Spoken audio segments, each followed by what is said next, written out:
All right, everybody, we are live with the Combatcast. It's the man they call Dave. It's Chevy. And please, if you're watching this, like, subscribe, give us a chance. All right, we're going to talk some combat sports today. UFC 316 was a lot of fun. But Chevy, first, why don't we tell people we got coming up? All right, June 21st, UFC Fight Night, Hill versus Roundtree Jr. That's 3 p.m. Eastern from Azerbaijan. We like those early cards. Yes. And then June 28th, UFC 317, Topuria versus Oliveira for the lightweight title. That's 10 p.m. from Vegas. And then July 5th, 4th of July weekend here in the States, and there's no fights, so we'll figure something out for you guys. Yeah, I'm hoping, we'll have something cooking for you guys, too. Also, just talking about those fights coming up, I'm excited to see Khalil Roundtree fight again, too, after his last performance there. See what he's got in the tank, because he took some time off and he needed it after that last fight. But what an amazing performance that was against Alex Bahera. So. Yeah, tough guy for sure. Yeah.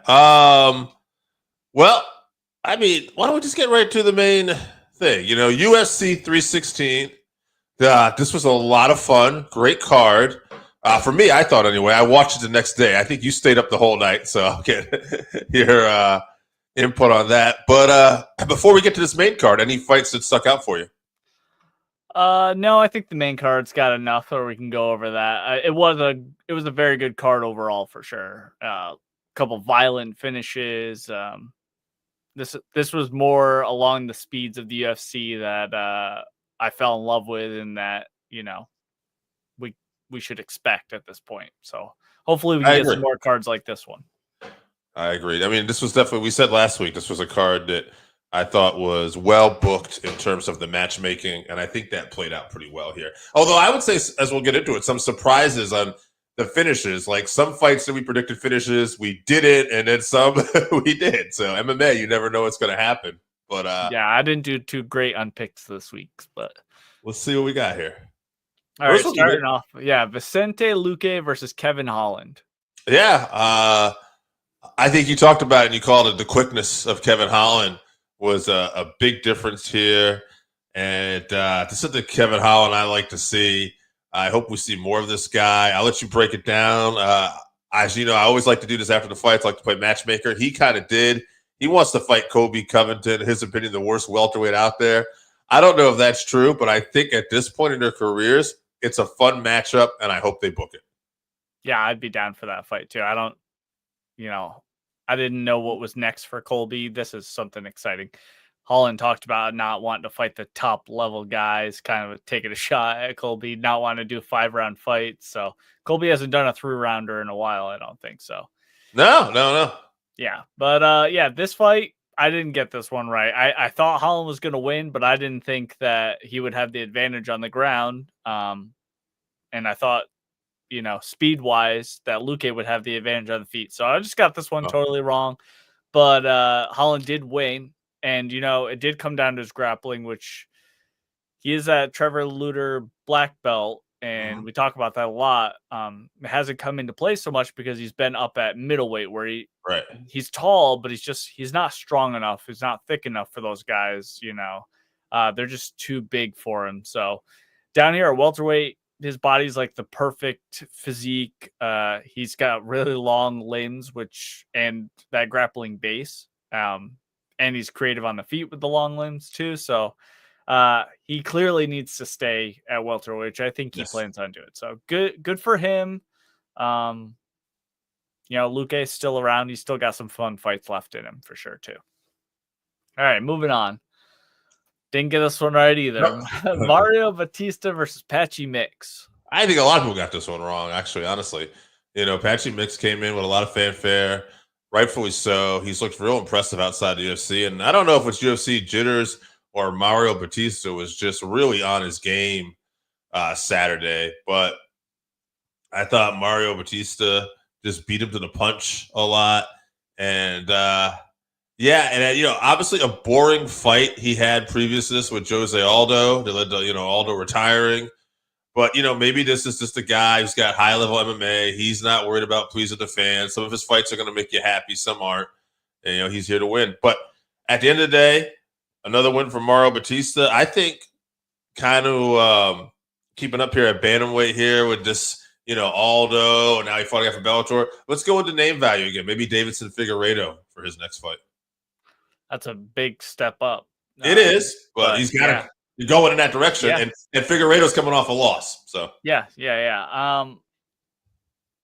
I was just wrong about this one. I did say, barring some sort of UFC jitters or something, which may have been. You could call it that. I mean, he looked awful.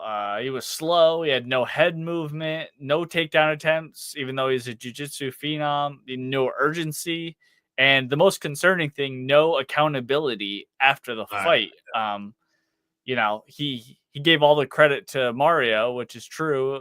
But you got to take some blame for that. You knew you were coming into the UFC and you didn't try to do what you're best at. You tried to stand and bang. I don't know. I didn't like it. He was like, well, Mario's on a 6-fight win streak or whatever. It's like, okay. And he's like, it was 3-week notice. I'm like, okay.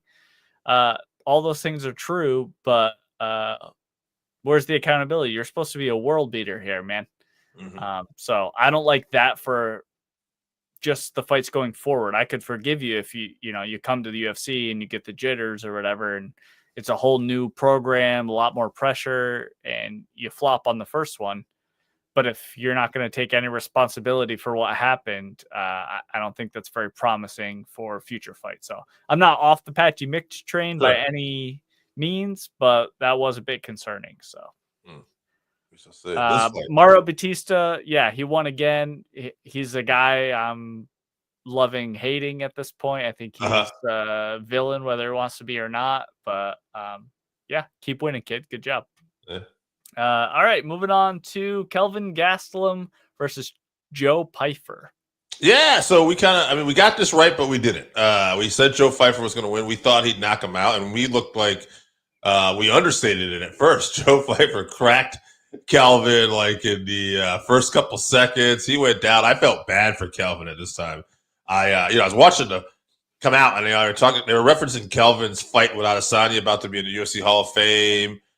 33, and I thought, okay, he was an Ultimate Fighter winner. Like, this is probably his career highlights. But I'm like, I'm watching the fight, and then he gets cracked. I just feel for him. And then he starts to ride it out, and then it kind of becomes a competitive fight. And I'm like, okay, well, you know what? Maybe we shouldn't write Kelvin off yet. At the end of the day, Joe Peifer won. I would not say convincingly, and I would not say if this hypothetically went 5 rounds. I probably think the momentum was going to change to Kelvin at that point. And that is not necessarily like all Kelvin either. Just as Joe Peifer, they talked about in commentary, he's throwing big punches constantly, and he's just looking for the knockout. And he has times where he's looking patient in there, but then other times where it just looks like he's going for the kill shot every time. And with a fighter like Kelvin, who has made a career out of surviving that, and I think that almost bit him in the ass. You could argue it should have. It was close, so it is what it was. But at the end of the day, Joe Peifer got a victory, and these are the fights hopefully he'll learn from. I hope Kelvin can get back on the winning track still at this point in his career. As far as a fight for Joe Peifer next, this is what we'll see. It's a big step up, but I just think the way they fight, Paulo Costa. Yeah, if Paulo Costa ever gets in the octagon, I just am never convinced that he's going to fight. But Paulo, he hasn't fought at middleweight in a while, right? He's kind of stuck. He's still ranked in there, so that's why I'm just saying. All right, so I never know what's going on with him. My cat's making an appearance. That's all right. My wife's going for a walk, so he's got to be up in my grill. But a lot of cats in the other shows that I'm on too, so don't worry.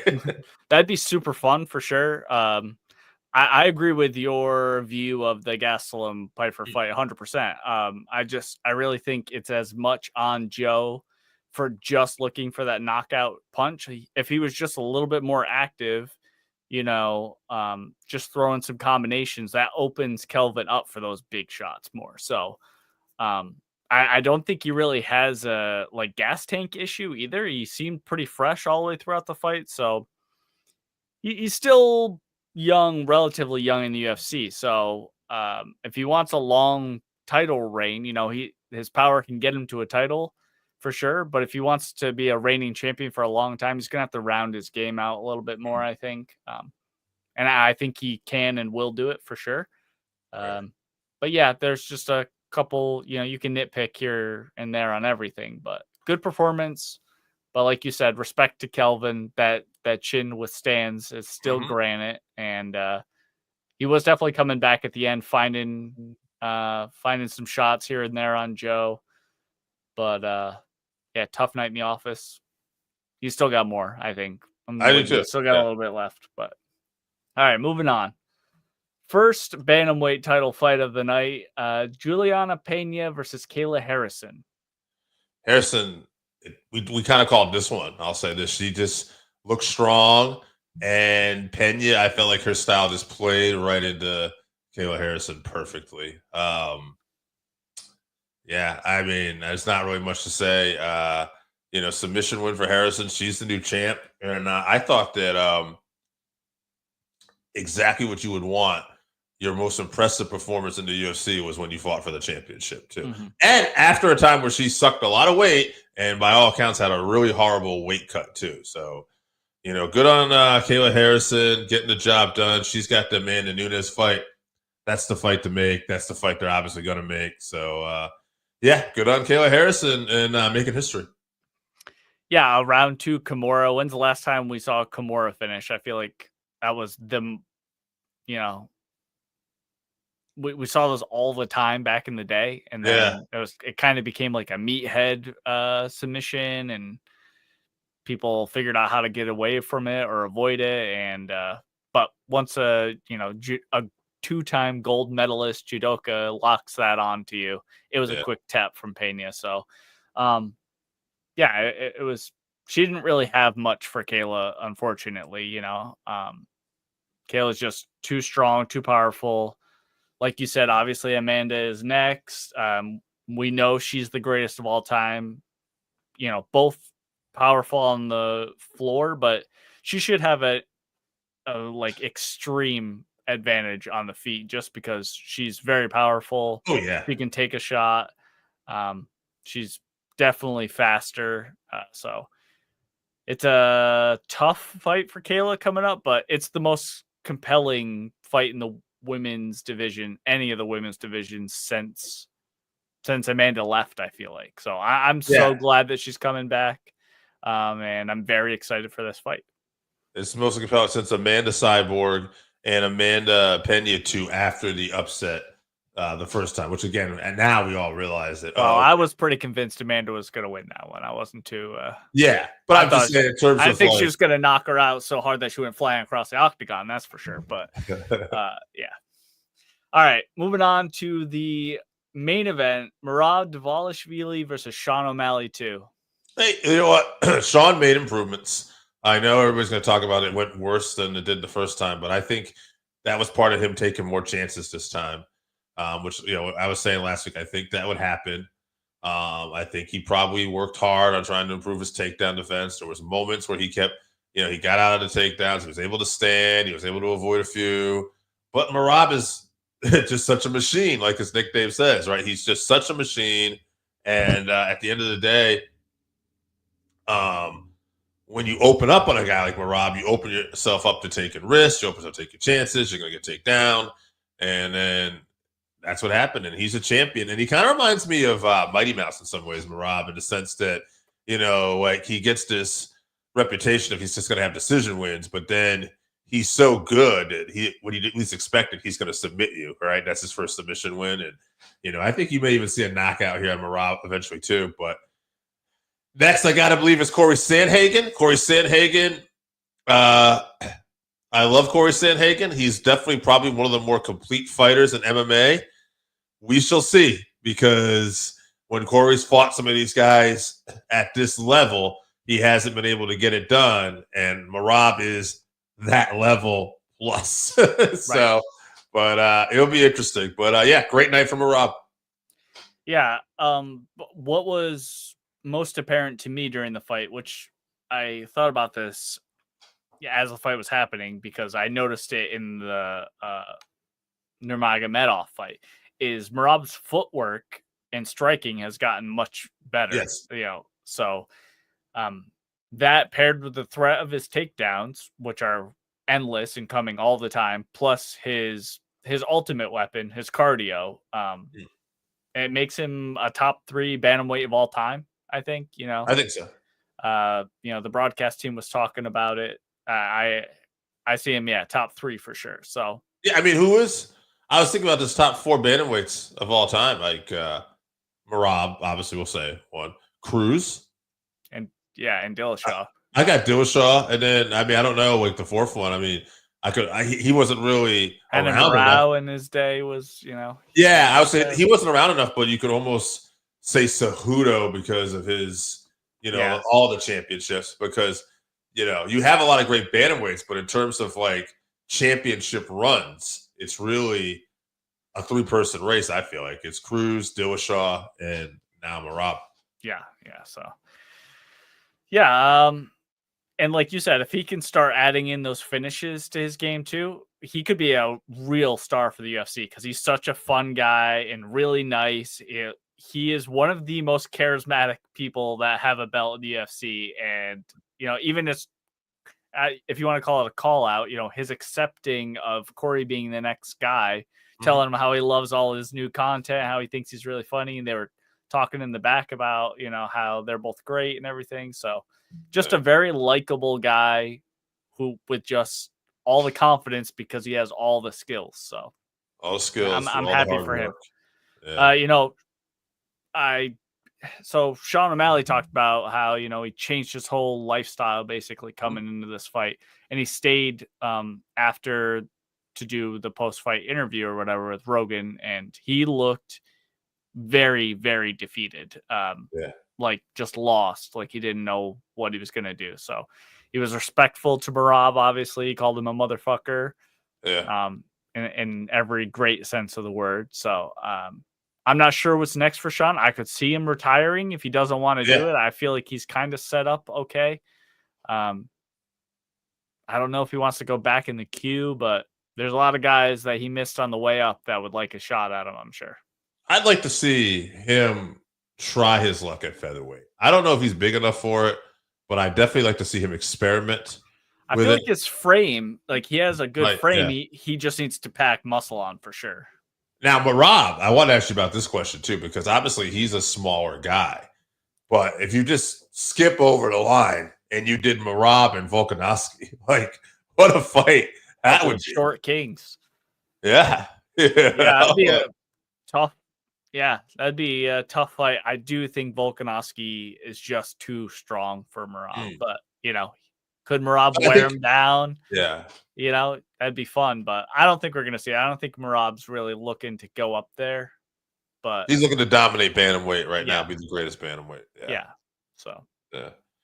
All right. Well, great card though. Great card. Yeah. Great card. Made you feel good to be an MMA fan. I enjoyed it.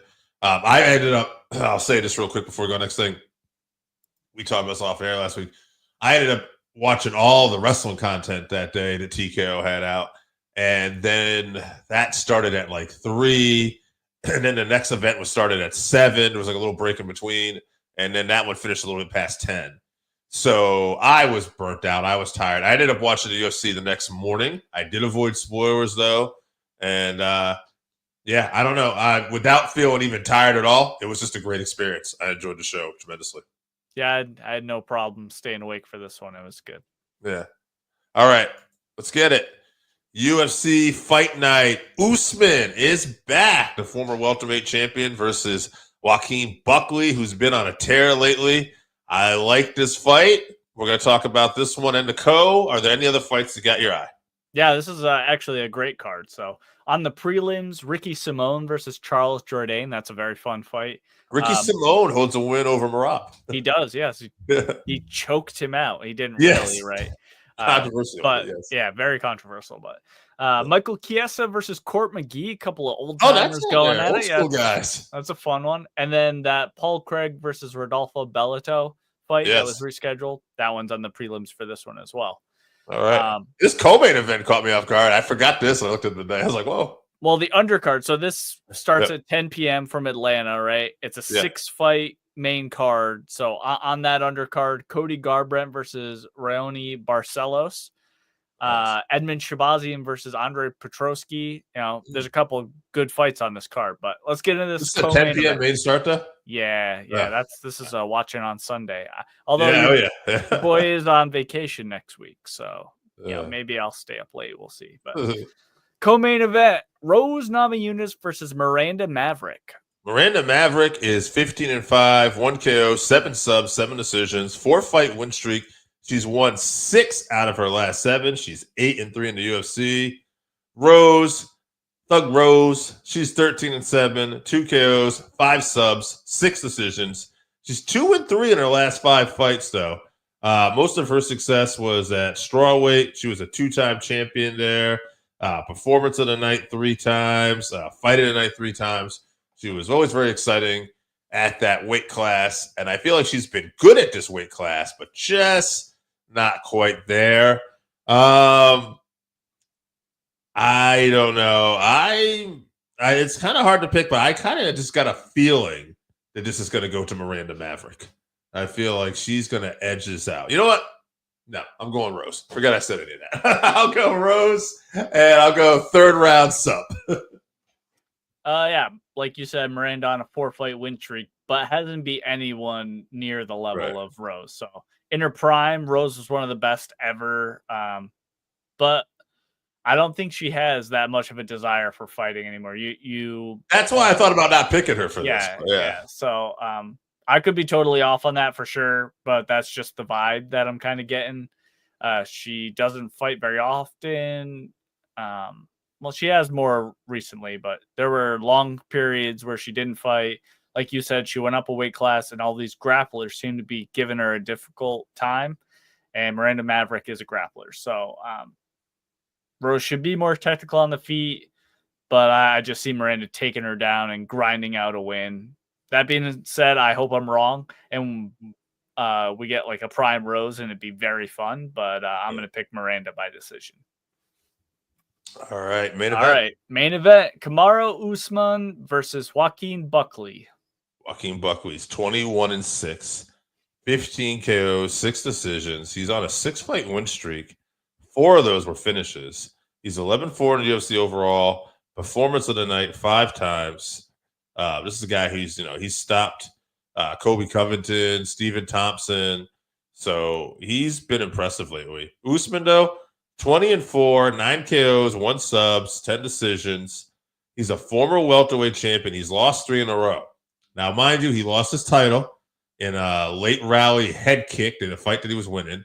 Then he got decision on his way out. And then he lost a short notice fight going up a weight class against Khamzat Chimaev in a fight that he looked competitive at times. Right. So, he lost because he was worried about gassing out, which in reality, if he had pushed it, he probably could have won that fight. Probably could have. So this is very interesting. He took a lot of time off too, and he's had a body that's beaten up. I mean, this is a guy that had a long amateur wrestling career as well. So, he's a former UFC welterweight champion, 5 successful title defenses, latest knockout in UFC title fight history versus Colby Covington. He's an Ultimate Fighter 21 winner, performance of the night 4 times, fight of the night once with Colby. So Usman, he's got the accolades.